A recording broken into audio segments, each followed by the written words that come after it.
अंगने में बतासा लुटा देबो अंगने में।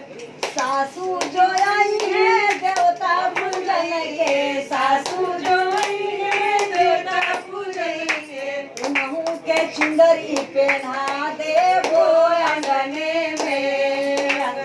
में बतासा लुटा देबो अंगने में। देवता जगावे मैंने उन्हें करी है, देवता जगावे मैंने उन्हें करी है, उनहु से चुंदरी खोला देबो अंगने में बतासा लुटा देबो अंगने में।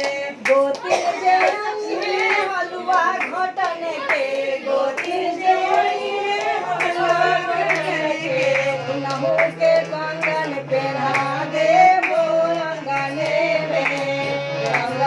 में बतासा लुटा देबो अंगने में। हलवा घोटने में कसर मसर करी है, हलवा घोटने में कसर मसर करी है, उनहु से कंगन खोला देबो अंगने में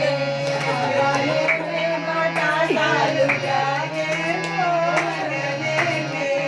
ननद जे आई है सौरी लिपन के, ननद जो आई है सौरी लिपन के, उनहु के हलवा पहना देबो अंगने